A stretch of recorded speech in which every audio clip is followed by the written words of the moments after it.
Okay, let's get going. We're on page 33. We're going to continue a topic we started last class. And the topic is, why are mitzvot so detailed and why were they given to us? We're going to look at a few answers to this question. We already answered a couple of them already. So the question is, why are we using a broken pen? That's the first question. The question is, why so many mitzvot? We really need 613 mitzvot. Why so many? And, good morning, why are they so detailed? Okay? So that's going to be our discussion today. Why so many mitzvot? And why are they so detailed? We looked at one answer in last class, if you remember. Books out, please, are on page 33. Computers only open to blank pages. Answer number one was, you make a relationship. So the word mitzvah comes from the Arabic word, related to the Aramaic word tzavata, which is to connect. They connect us. They connect us with who? With 1, 2, 3. With ourselves, bein Adam la'atzmo, with Hashem, bein Adam la'makom, and to each other, bein Adam la'chaveiro. So there is a connective factor that comes with every single mitzvah. The second one we're going to look at briefly, and then we'll spend more on the next page, is we know we are made b'tselem Elokim. God created man b'tselem Elokim. Look on page 33. B'tselem Elokim. B'tselem Elokim. We say, it's actually with a him at the end, we say Elokim because it's Hashem's name. In the image of God. In the image of God is how God made us. And so, in order to be like God, we have to walk in His ways. And the mitzvot are one of the ways that we can become godly, better people. Okay? We're made with B'tselem Elokim. B'tselem Elokim really means, sorry, could you close the door, please? Thank you. We're made in the image of God. That means we can be like God. Good morning, Esther. You're never late. It's unbelievable. Everything okay? Yeah. Okay, Baruch Hashem. Just checking. Come, take a seat. So Hashem made us in order to be like Him. That means we have free will. We're not made in a physical representation, but a spiritual one. So we're made to be like God. How do we become like God? Well, He tells us, do the mitzvot, you become a more spiritual being. You become a spiritual being by doing mitzvot. We have the ability to be, quote unquote, like God. Like God. Okay? So that's a very important concept when it comes to wanting to become a better individual. Okay, that's number two. We can't mention number 4. But things get interesting on page 34.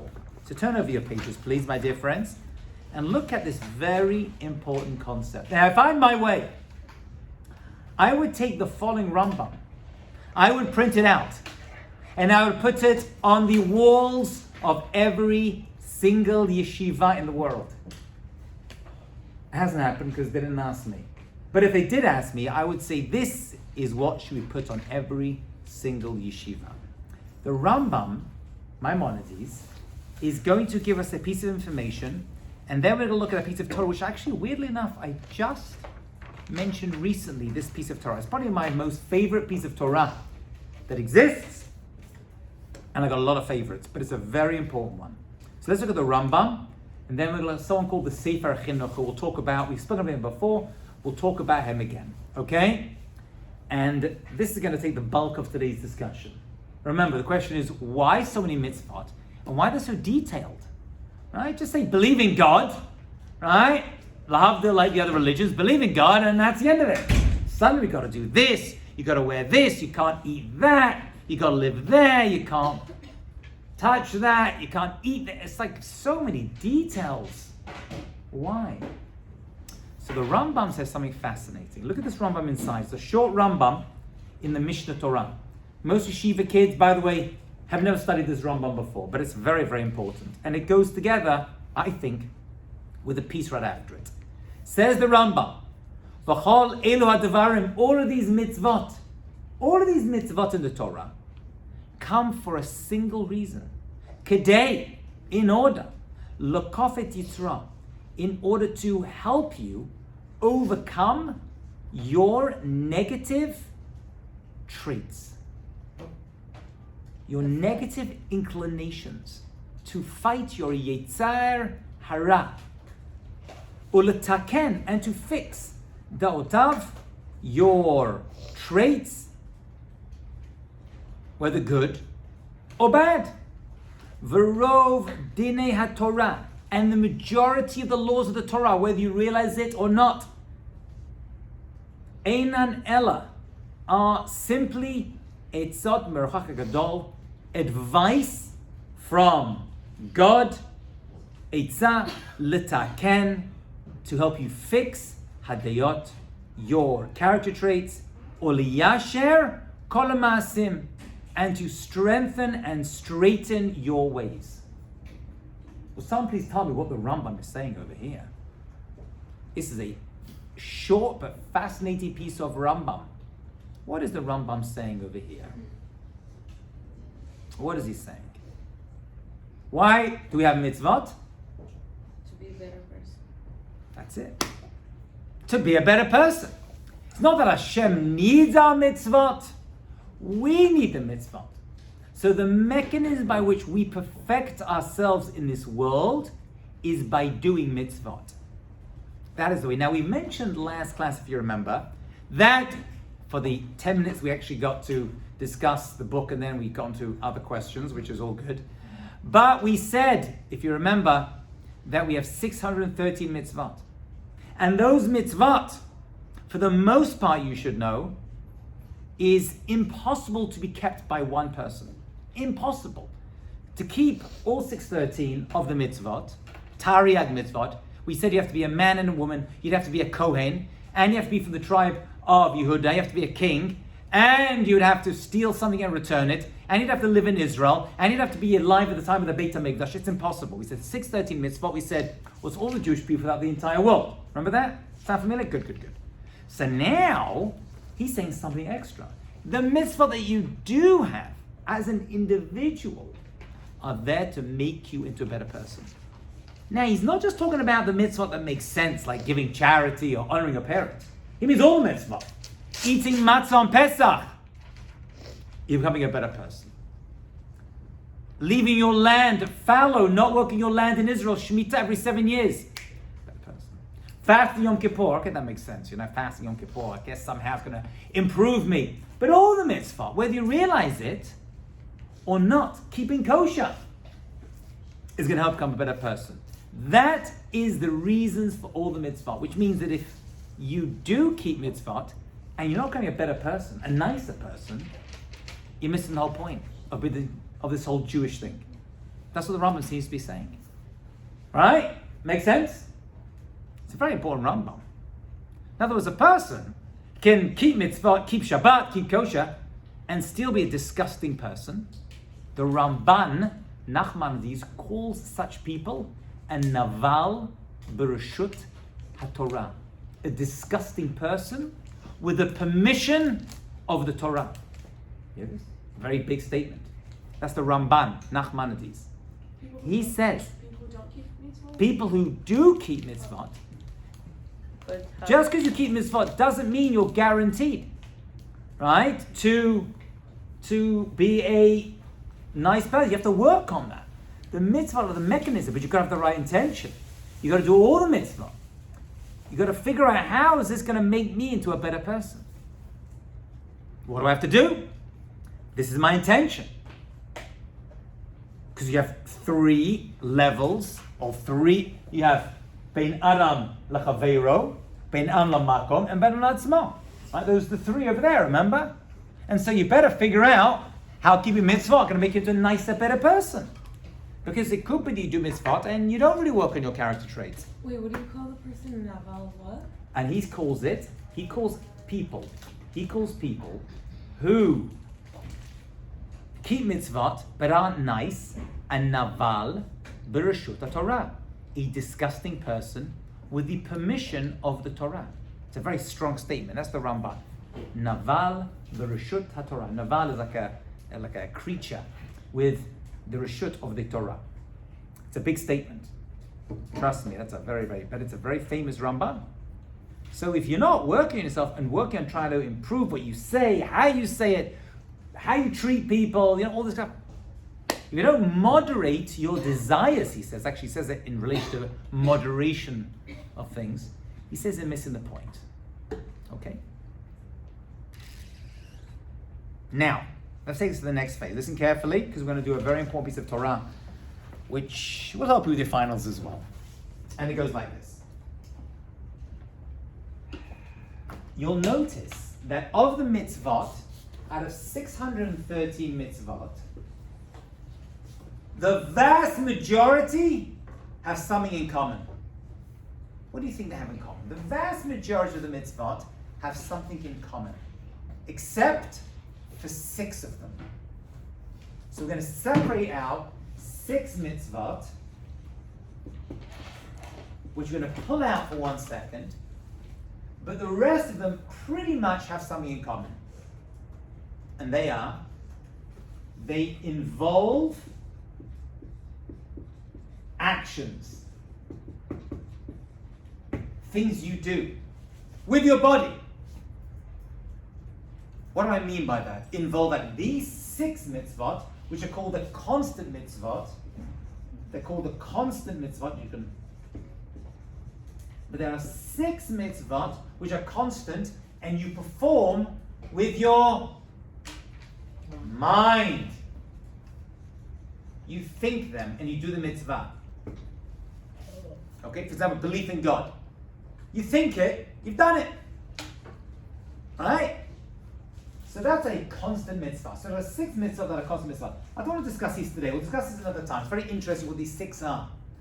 But if you pull these 6 out, all the rest of them involve actions. They involve an action. So let's give you an example of what I mean by a mitzvah involves an action. A mitzvah involves an action. In other religions, you believe you're good to go. In Jews, we're like, no. You got to do something. Get a pu'ula. Yeah. Studying Torah. Yeah, what? Studying Torah. Studying Torah. Yeah. Keep Shabbat. Keep Shabbat. How do you keep Shabbat? You light candles, make kiddush. You do something, okay? So Shabbat involves actions. Davening. All right, you pray. Now that's an interesting one. What part of your body do you engage when you pray? Your whole body. Oh, that's a good answer, actually. Your whole body, yeah. That's one reason we shake around, by the way. Yeah, we talked about Yes, I got that, yeah. Actually, prayer is actually service of your, which organ do you use for prayer? Your heart. Right? Avoda she'balev. It's service of the heart. It's a side point. But it involves something, but it's really your mouth speaking it out. Right? So you pray you're doing something, you eat matzah. Yeah? You give tzedakah with your hand. So it's always an action you're doing in order to do the mitzvah. It's Pesach time, right? You can sit around, you can say, oh, I hate chametz. I'm going to think about leaving Egypt. Zecher li'yetziat Mitzrayim. Think about how I have to remember I left Egypt. And then you just do nothing at all. No. You're going to have to do 7 mitzvot at the Seder table. 2 of them are from the Torah. Reading the Haggadah, eating matzah. The other 5 are rabbinic, maror, right? Drinking 4 cups of wine and lean, and all these other mitzvah. But they always involve you got to do something. Isn't that weird? Other religions don't do this. You just believe and I'll believe and I'm good to go. Right? Maybe go to church on Sunday. That's about it. And Sunday, we Jews, no, you got to eat that and walk over there and talk there and give that. And it's always an action. Always doing something. Or not doing an action. Why is this important? And what's this got to do with our discussion today?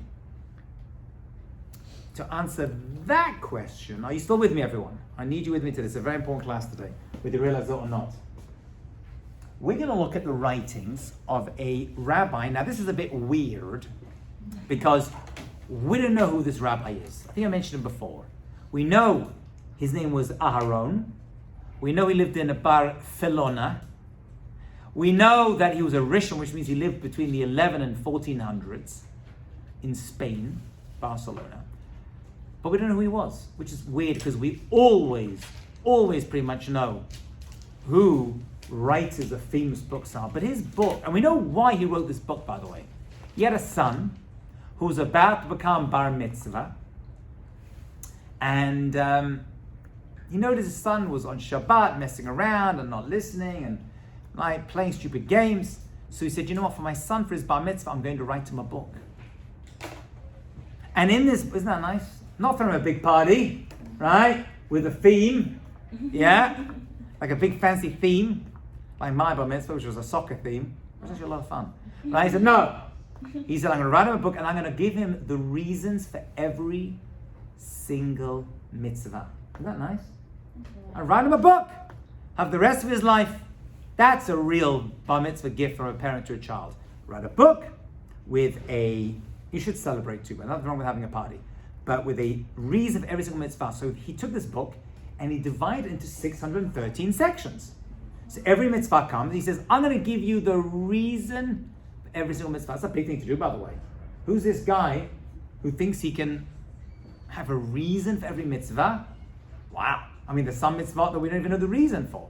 But he still went for it, yeah. Yeah, that's what I was just going to ask, because we just talked about the fact that we don't know the reason. I know. And the Rambam and the Sefer Chinuch both say, we don't, but we still have to try. Others disagree and say, well, you're trying to figure out the reasons, you're based around understanding God's mind because God gave us the Torah. Forget about it. It's an exercise in futility. But he holds, that's why many people were upset when the Rambam wrote his writings. He said, this is all the laws and you have to understand, and this is basically it. And he tries to give what's called ta'amei ha-mitzvot, the taste. A tam is a taste of the mitzvot, which is the reason, because the taste gives it, enjoyable. Nowadays, it's pretty much accepted. We try to find, unless I ask my kids, I'm like, why do we have this mitzvah? Because Hashem said so. It's like, that's the answer to every question. You got to do that, why? Because Hashem said so. I mean, that's good up to a point. Somebody got to figure out what is the reason behind it. Okay? So that he does that, and he gives a reason every mitzvah. This book became a classic. It's available in Hebrew and English. Art Scroll just brought out a whole set of every single mitzvah. Okay? Listen very carefully. I need you today. During writing this book of reasons for every mitzvah, why you, give tzedakah, why you don't kill, whatever. He stops, and he discusses something else. Why he stops at that particular mitzvah? It's actually mitzvah 16.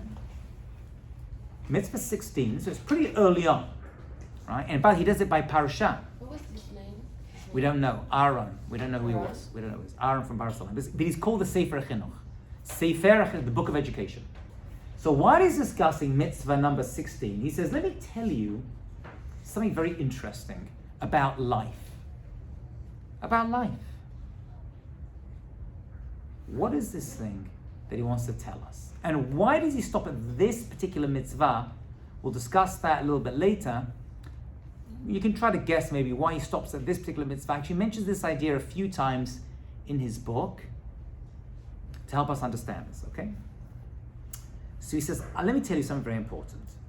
Look on page 34, you can follow inside. Ki ha'adam nifal kefi pu'ulatav. People are influenced by their actions. People are influenced by their actions. Is that right, by the way? Does that sound right? People are influenced by their actions? What are people usually influenced by? Their mind. Their mind, their thoughts. Right? They got a problem. You go speak to the therapist. Right? You go speak to the doctor. You go speak to the rabbi. Right? The counselor, a friend. You're like, I got a problem. They're like, let's talk about it. Let's discuss it. He's like, you know what is just as effective, or maybe even more effective than that. Doing something. An action. If you do an action, and I'm going to give you 2 stories, which are my favorite stories ever, so listen carefully today, because you're not going to hear them from me again, probably, to illustrate this idea. But let's flesh out the idea. He's like, you can think about something, and maybe that'll change, maybe it won't. But you know how to really change your personality? By doing stuff. Because he says, Adam, now I'm not a student here, but if I was, I would take a highlighter, or I would take a pen and I would underline that line. Adam nifal kefi pu'ulatav. It's a very famous concept that is mentioned a number of places, but he talks about it. People are influenced by what they do with their bodies. More, potentially, than how you think about something. Let me build up the argument 1 second. He's going to build this up with examples. Both ways. The libo, your heart, that means your desires, your emotions, v'chol machshvotav, and all of your thoughts, tamid, constantly, achar ma'asav, will follow your actions, shu aseh behem, that you do. You know how to change your mind about something? You know how to become a better person, how to become happier, how to change your actions for the good. If you change in other words, we usually think, well, if I think good, then I'll be good. And he's like, no, it doesn't work inside out. It actually works outside in. Change your actions. Now, this works both ways, by the way. Im tov, v'im ra. Whether the actions are good or the actions are bad. And he gives 2 examples to look at this both ways. V'afilu rasha gamor. Let's say you got a really, really bad person. A rasha. That's a bad person. Gamor. Just a really nasty person. Bilvavo, in their heart. It's just mean and nasty, and they're always thinking, how can I hurt people? How can I cheat people? How can I steal? They're rude and mean. What would you think? This person's done for. Right? They have no chance of any salvation, any redemption. They are just bad. Imagine such a person, he says. Kol yetzer machshavot. All they think about, all day, libo, in their heart, rak ra kol hayom. Just bad all day. I'm going to steal, I'm going to cheat, I'm going to be mean and nasty. That's all they think about. Suddenly, ve'im yarei rucha, and at some point in their life, they're like, you know what? I want to become a better person. Right? They have this awakening. V'yasim ishtadloto, and they start to do an effort. Va'osko b'hatmada b'torah mitzvot. They start to study Torah. They start to do mitzvot as a way to, or even not as a way to become better. They just do it. They just do, even if they do it for bad reasons. It's going to sound weird, this. But they start to do actions. Va'afilu shelo l'shem shamayim. They don't do it for the right reasons. Right? They start to give tzedakah because they want the name on the wall. That's all they care about. They want people to love them. Which may not be a bad thing, by the way. Right? Having a name on the wall for giving money is not I used to think it was a very bad thing, very hypocritical, but it's not. It inspires other people to want to give as well. It's not a bad thing. Right? I used to think, wow, it's so cheap. You know what? People give. They want to be recognized. And if that's what inspires them to do a mitzvah, he's like, that's not bad at all. They're not doing it for the sake of heaven, L'shem Shemaim. They're doing it because they want people to like them more, or they want a business deal. But they start to change their actions for the good. Their actions. Miyad. Immediately, Yinatel Atov. They're on the way to becoming good. They haven't become good. And the mind is still bad. But they've changed their actions. And their actions are going to change them. Over koch ma'asav, because the power of your actions, it's a very powerful idea, very Jewish idea. Yamet hayetzara is going to kill your yetzara. Your actions, not your thoughts. Like, I got to change my mind, I got to change. Like, you know what? Maybe you can, maybe you can't. But you can change your actions. You got to do something good. Ki, because acharei ha'pulot, after your actions, nimshachem halavavot, your heart will follow your actions. That's how you change. your emotional koch. 1 second, Ronnie, I'm going to just finish this piece off because he's going to give the flip side now. What's the flip side? What's the flip side to this? Bad actions. Oh, he says, let's say you have a person, v'afilu im ya adam tzaddik, you got a righteous person, nice, good, sweet person. You know those people who grew up with always nice, always happy, right? And just nice to everyone. Tzaddik gamur, like completely. And their heart is straight and good. You've had such people in your life, I'm sure. They say, oh, I want to do this, and I want to do the right thing, and I want to.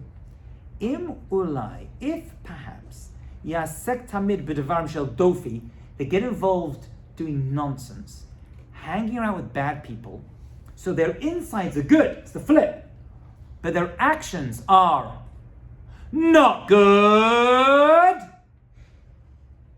Yashuv, they very quickly are going to return lizman min zmanim, in a short amount of time, from a bad person.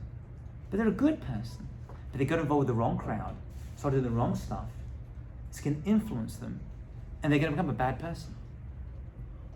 But they're nice people. We know them. We grew up. We always hear this, right? It's like mass murderers. What does everyone say? Well, they were such a good child. The mother always says, I never saw it coming. They were always such a good person. You were trying to understand them, but your actions speak louder than your words, says the Sefer Chinuch. Ki yadua, because it's a known thing.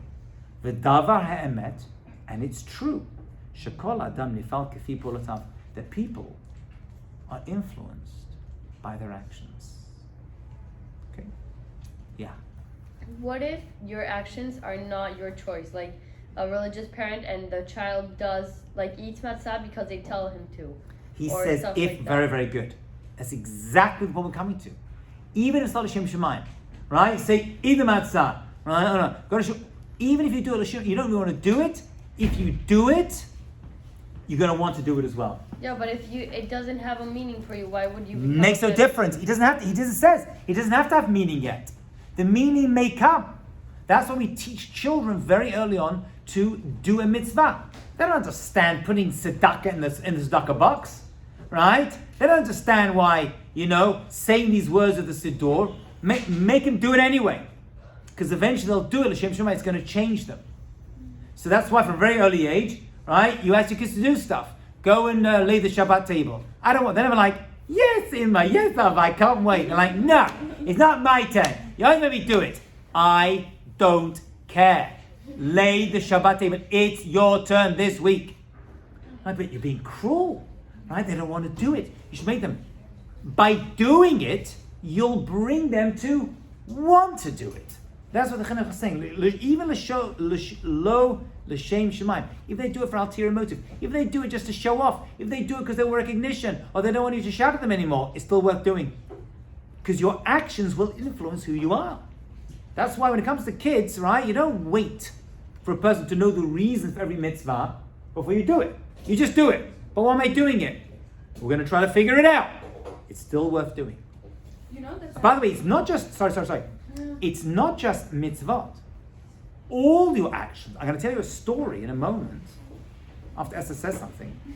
I'm going to tell you a story that will illustrate this to an incredible degree, which by this story, if you hear this story, really, everyone, it could change your life. I'm going to tell you two stories that are connected, both involve the same person.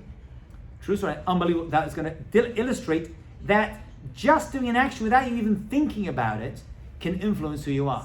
Yeah. Yeah, I was gonna say that when I started becoming religious, keeping Shabbat and stuff, I started doing it because of my brother. He influenced me. I always followed him. So then, but my cousins would be like, "Oh, why are you doing that?" And I was 9, so I didn't really know. Wow, you were 9. When I started. Wow, if I was 9 years old, I wasn't thinking I'm a better person. I was thinking about becoming a pirate. That's what I was thinking at the age of 9 years old. A professional tennis player. Wow. Very advanced. Yeah, I've met people like you who started to take on mitzvah at 9 years old. Wow. Imagine that, 9 years old, working your personality. Right. And people say, why are you doing it? And you're like, I just do it anyway. just do it anyway. I mean, now psychology has kind of reached up with this, like, yeah, if you change your actions, it's going to influence, just change your action, change your habits. Something to it. There's something to it. That goes back to what we said when we received the Torah, right? Very, very good. She said it goes back. We will do Was it. it Naseh v'nishma? That's exactly it. Naseh. When the Jewish people received the Torah, We will hear. it says we will do, and then we will listen. Listen means understand why. We are the Naseh v'nishma. Exactly it. We receive the Torah with two words found in Parashat Mishpatim, right? In the book of Shemot, it says Naseh v'nishma. We're going to do, and then we're going to figure out why. That doesn't make sense. First, you figure out why you're doing it. Well, first of all, you can say you're never going to figure out why because Hashem gives us the mitzvot, and you never know the reasons. But you should still try. But first, do. So it's not hypocritical to be like, I don't know why I'm doing this, but people tell me it's the right thing to do, right? And we do it all the time. Right? We rely upon other people. You go to the doctor and he gives you medication. No, I'm not taking it till I know exactly how it's going to affect me. You know what? Even the doctors don't even know how the medication affects. I read yesterday, they don't even know how antibiotics work, but they know they work. If you try to figure, I read this yesterday. What did you say? Antibiotics. What? Antibiotics. Antibiotics. They do not, I read an article yesterday, half an article, don't have time to read the whole thing. They don't even know how antibiotics really work, but they know they do, and so they use them. I mean, the mechanics of it. So you can't always work. I don't know how my cell phone works. I just don't know. Once I'm talking, it's going up, then coming back down again. I still do it. So there's an aspect to just doing the action is still what now. It doesn't mean you should do everything that's crazy without knowing the reason. There's a lot of crazy stuff. You're relying upon people who know better than us. Wait, how do you say it in Hebrew? What? You'll do it. Naseh v'nishma. Yeah, everything we're saying really comes down to those two words. I'm going to write them down in Hebrew because they're important words. Naseh, says the Jewish people, nishma. I'm going to do, and then I'm going to listen. Shema, I'm going to listen, but it means understand. Understand. That's how, by the way, it says that God approached the other nations and said, they said, what's in it? Maktiv Bey. Right? So the non-Jewish nations were different. They're like, we're not Jewish. We want to know Naseh. What is it? Which means to do. Last thought is to do. V'nishma, then I'm going to hear, but the word hear means to understand. Like, I hear what you're saying, I understand what you're saying. V'nishma. Two of the most important words that by the way, the Gemara says, these two words, when the Jewish people said these two words, the angels went crazy, it's unbelievable. How did the Jewish people know to say these words? Really, they understood it from their Arvot, from their forefathers and foremothers, but we'll leave that aside. It was how do you meet Avram Avinu? How do we start the semester? What's he doing? Is he sitting studying, meditating? Right? No, he is doing an action. Okay. Here comes two stories. But didn't he have to understand first? No? Like there's one God. He just did. He did come to that realization, but he was doing stuff before. Once he understood there's a God, which is a thought mitzvah, yeah. Mackenzie. How does this relate to if you do something, then you become obligated to it? If you do something, now that's if you do an action a bunch of times, then maybe that's 3 times you do something, then it becomes, that's a little bit different. This is about doing things in general, yeah. But there is an idea that once you start to do something, you should keep doing it. Then you get looped into becoming a better person? Potentially, yeah. If it's the good thing. Potentially, yeah. Ronnie? Similar to the source you said before, there's an idea that the more you do good things, the more you have the natural desire. Oh, exactly. So here's the story. Here's the story. Let me give you an illustration, but listen carefully to this story. This story's got a lot of depth to it, so I want you to fully understand it. There was a rabbi who, probably one of the most famous rabbis of the 1900s. He was called the Chafetz Chaim. His name was Rabbi Yisrael Meir Kagan HaKohen. Is this a story? I want to give you the story involves him. Should we write this? I think you listen to it and then you can write down pieces of it, yeah. What's his name?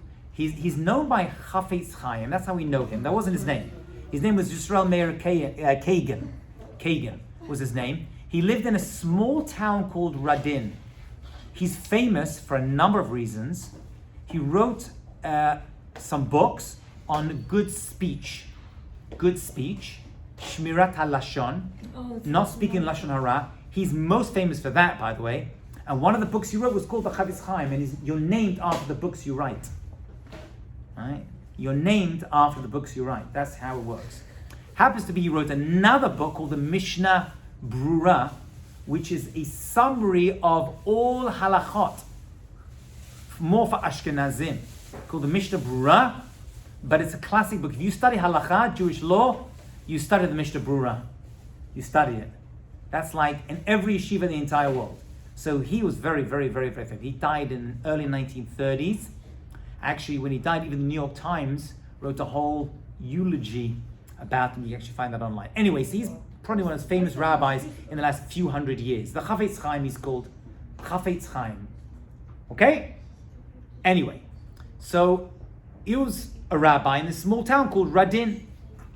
Actually, my wife's grandmother used to live in a town nearby called Aishshuk, and he said he was so famous, even the non-Jews would go to him and they would want him to give blessings, and they would ask him to walk past their fields in order to bring blessings to their fields. Wow. Right, that's the level of this great individual. And he lived, by the way, simply in a small little, tiny little like hut, you know what I'm saying? With like no furniture. Actually, there's a great story, by the way, as a side point about him. Great story that American businessmen came to visit this great tzaddik, the great Chavetz Chaim. And they walked in and they saw, right, he had like a little chair and some old bed, and that's all his furniture. And as soon as they walked in, they were shocked. The great rabbi living like, and the first thing they said to him was, "Where's your furniture?" Right? And he turned around to them and said, "Where's your furniture?" So they said, "No, we're from America. We're just passing through." And he said, "So am I." Passing through what? This world. Oh, shoot. Get it? Wow, what an answer. We're just passing through. He's like, "So am I. I'm just passing through this world. I don't have too many physical possessions." Anyway. Did he have kids? Yes. There are many people today, actually, there's families where I live, he had many, many descendants around the world. Anyway, so, a man approached the Chavetz Chaim with the following question. Are you listening? Listen to this story, it's unbelievable. Then I'll tell you another story, it'll take me 30 seconds, which will sum it up. And they said to the Chavetz Chaim, "I have been offered a job in a bank. Should I take the job?" Now, to most of us, why would you ask a rabbi? Right? Aren't rabbis there for, I don't know, is this kosher? Can I do that? Right? I just got a question. One of my students is a doctor. Can he drive to the hospital? Can he drive back from the hospital? These are the questions we get. Right? But this man wants to know whether he should take a job in a bank. Right? Because what you do for your livelihood is going to, impact you more than you realize. So the Chavetz Chaim responded and said, "Yes, you can, but on one condition." And what was that? I love the story. He said, "The condition is that you have been offered a job in the withdrawal window and not the deposit window." See, nowadays you go to the bank, you have one teller that does both. You withdraw and deposit your money. That it used to be, for whatever reason, I'm not sure why, they would have different people, different jobs, maybe because they had to, schlep stuff. So you had a withdrawal window. One window you would take your money out of. You with me? And another window, another person that you would deposit your money with. Are you with me? Yeah? So far we good? Okay. So the guy turns around to the Chavetz Chaim and says, "What's the difference? Why would it make a difference if I work in the withdrawal window or the deposit window? I mean, if I work in the withdrawal window, I'm not giving them my money, I'm just giving them their money. And if I work in the deposit window, I'm not stealing their money, I'm just taking their money and putting it away for them. So what difference does it make if I work in the withdrawal window or I work in the deposit window?" And remember, the Chavetz Chaim said, only take the job if you're in the withdrawal window, but not if you're in the deposit window. So he said, "Rabbi," he said, "it's a big difference. I'll tell you why. See, if you spend your entire day, and what is that? 8-9 hours a day, every day of the week, Monday through Friday, in the withdrawal window, what are you going to be doing? Giving out money. That's what you're going to do. Not your money, their money. You're going to spend the entire day giving. And that's what a Jew should be, a giver. But if you work in the deposit window, what are you going to spend your entire day doing? Taking. If you keep doing that all day, every day, you become a taker. That is not a good job for a Jewish boy or girl. That's what he said. Unbelievable. Not every job is the right job for a person. Never mind, keeping Shabbat, Jewish holidays. Just the nature of the job is going to influence who you are. Ki Adam Nifal Kefi Polatav. You are influenced by your actions. I mean, this isn't even a mitzvah action. This is just like your job. How much more so when you do it for a mitzvah purpose? Are you together on this? Yeah? Let me add another piece over here, thank you. Sure. I'm going to tell you another short story about the Chavetz Chaim to help you illustrate how this man lived this principle. Okay. But everyone gets the idea. Right? You're influenced by action. If you just do, it's going to influence who you are. Ready for this? Okay, check this out. The Chavetz Chaim was on a train with his family. And maybe his students, I don't know. And the train was going across Europe. And it was above ground. The train tracks above ground, yeah? So he's on this train, and the train is traveling fast. And he's in one carriage. And he wants to go to another carriage. But the train's moving. What's the problem? It's dangerous, right? For whatever reason, he needs to get out of one, but the train's moving. Now, in between the carriages, you have those like metal pieces that lock together, you know what I'm talking about? That drag each other around. And you have to walk, you walk in the outdoors, right? Because you're inside, you have to go outside, and you go back inside. You with me? Yeah. So he and his family, so they go first, and they go in this little section to the next carriage. He starts walking, and his foot gets stuck in one of the metal pieces. So he can't, so now he's like stuck. While it's moving. While it's moving. It's going 100 miles an hour, whatever it is. But his foot's stuck. So what does he do? He starts to yank his foot out, trying to free it. Like pull and pull. While he does that, his shoe comes off his foot and lands on the tracks. It falls off his foot and lands on the tracks. Immediately, he bends down, takes off his other shoe, and throws it off the train as well. Yeah? And he walks into the next carriage. And he's standing there, and his family look at him, and his student look at him, and he's standing with his socks on. Right? Standing there with his socks on. And his family like, what? What was that about? One shoe fell off. Gone. But why would you throw your other shoe off? Can I guess why? And he said, If like someone finds it, he could have a full- exactly. Someone has Exactly. it. He said, I've lost one shoe. I'm not going to get it back again. It's on the tracks far away. I said to myself, you know what? I can't live with one shoe.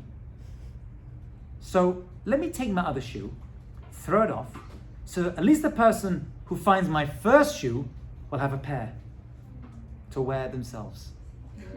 Wow. Can you imagine that? Can you imagine that? Imagine living your life. Now, I've thought about this. I've told that story many times. And I've thought about it again. And I thought, I could have figured that out. What am I going to do with one shoe? Let the person who finds the first shoe at least have a pair to wear. You know the difference? The moment. Oh. Wait, what did she say? Say it again. What was the question? Like you figured it out when you're hearing the story, but in the moment you're not gonna figure it out. I figured it out when I heard the story. It took me months to figure it out. Oh, he was an individual, and there are many such people, and I've met them, who's living that world where you're just in between giving and taking. They're constantly thinking about the other person, and how am I going to... No one's born that way. Trust me. Nobody is born that way. Maybe people are born with a tendency to give. That's possible. We believe that. People are born with various traits, right? That's true. Nothing weird about that. It could be nature, could be but you can nurture by your actions.